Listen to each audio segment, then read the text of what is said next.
Shalom, selamat berjumpa kembali Jemaat GKJ Cakraningrat dalam channel YouTube Sapaan Rohani GKJ Cakraningrat. Saat ini kita hendak bersama-sama merenungkan sabda firman Tuhan. Untuk itu sebelum kita menerima firman Tuhan, kita akan berdoa. Maha besar, maha kasih Tuhan, Allah yang boleh kami sapa Bapa di dalam Tuhan kami Yesus Kristus.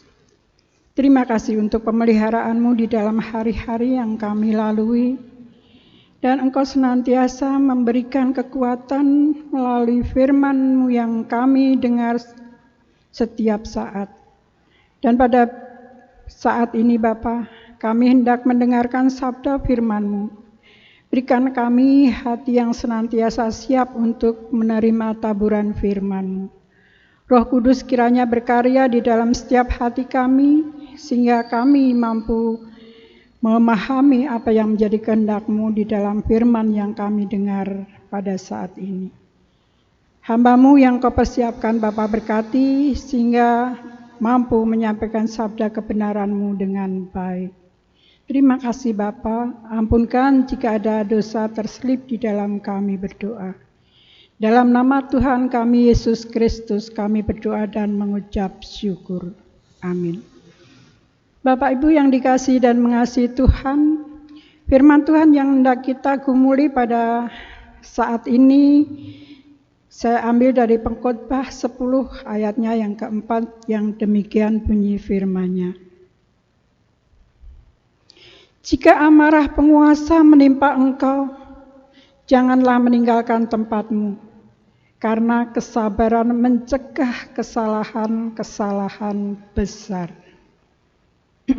Dan tema pada renungan saat ini saya ambil dari firman Tuhan ini, yaitu kesabaran mencegah kesalahan-kesalahan.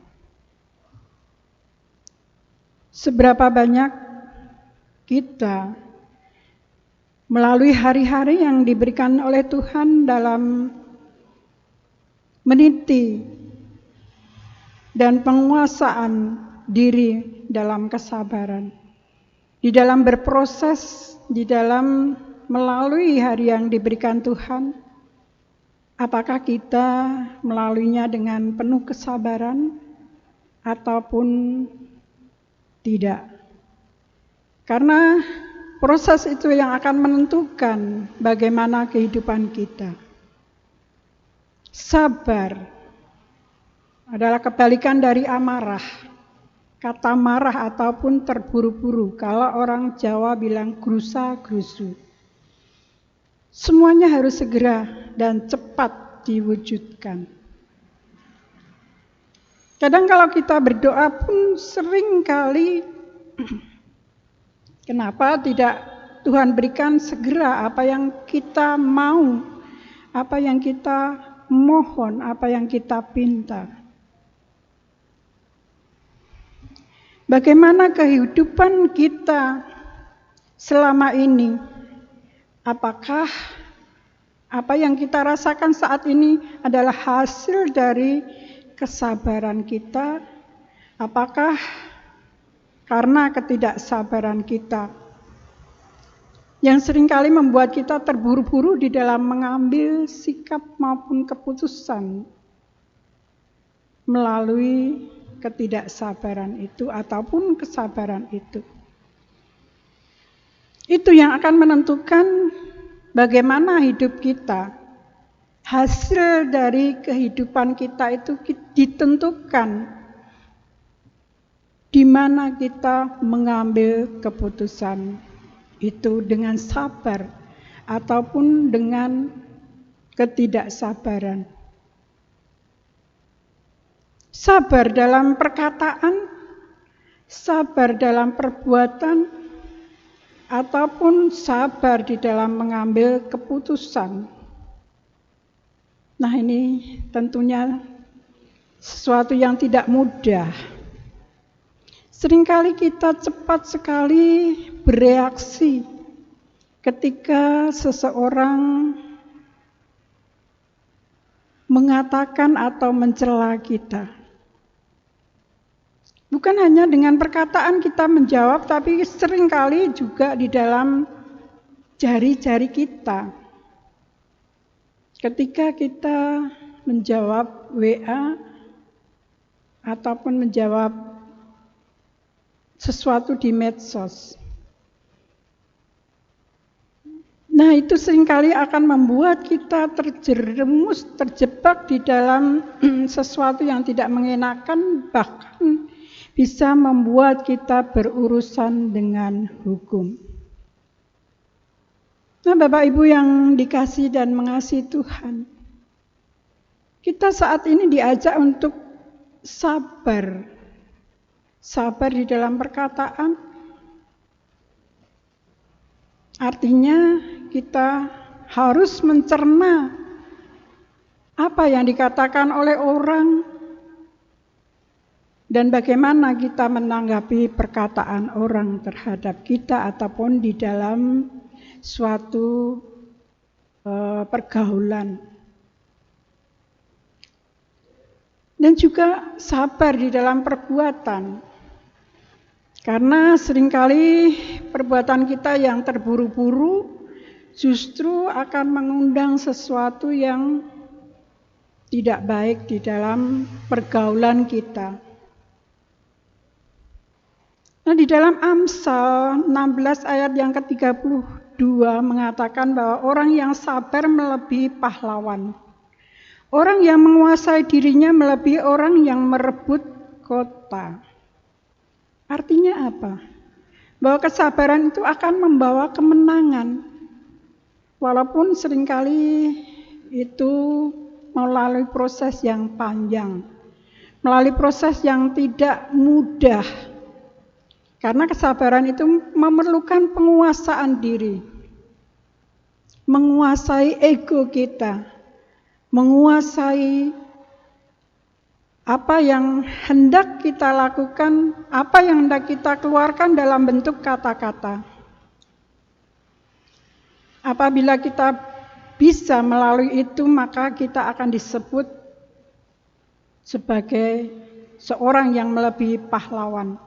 Dan kita akan membawa kemenangan. Kesabaran itu akan membawa kemenangan di dalam hidup kita. Melalui tahun 2020, di mana kita benar-benar diuji dalam kita berproses. Pandemi yang tidak selesai dalam 1 tahun dimulai di bulan Maret kemarin, tentu akan berdampak panjang dan berdampak banyak di dalam kehidupan kita orang-orang percaya. Tidak boleh beribadah dengan leluasa, harus dibatasi dan diatur segala sesuatunya. Anak-anak belum boleh sekolah minggu, padahal di luar sana sekarang banyak sekali anak-anak yang sudah boleh ke mall, boleh berwisata di mana-mana. Dan itu seringkali membuat kita melontarkan kata-kata yang memunculkan emosi. Membuat kita emosi. Kenapa di sana boleh, kenapa di sini tidak boleh. Dan banyak hal yang terjadi. Demikian juga kalau kita melihat bahwa akibat ketidaksabaran, maka saat ini boleh dikata corona meledak kembali. Ada kota yang sampai tidak bisa menampung pasien-pasien corona. Nah, Bapak Ibu yang dikasihi dan mengasihi kita, pada saat ini kita diajak untuk kembali berproses dengan kesabaran. Proses yang diberikan Tuhan, yang dipakai Tuhan di dalam setiap sendi kehidupan kita.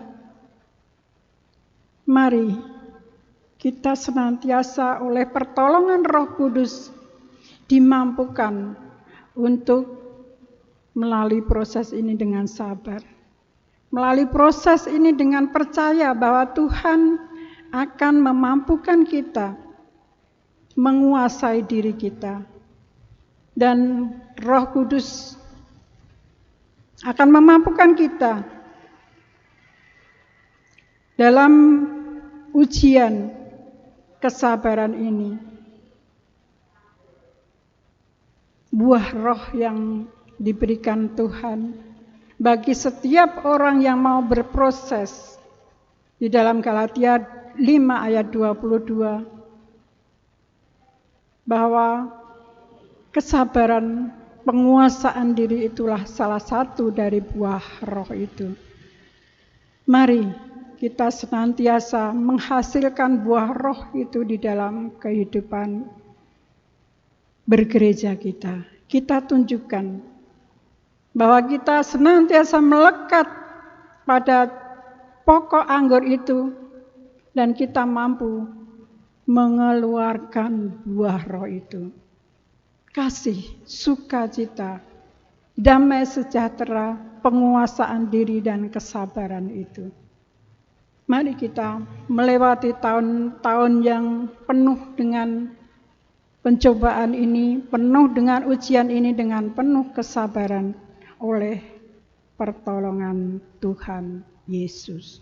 Tuhan memberkati. Amin.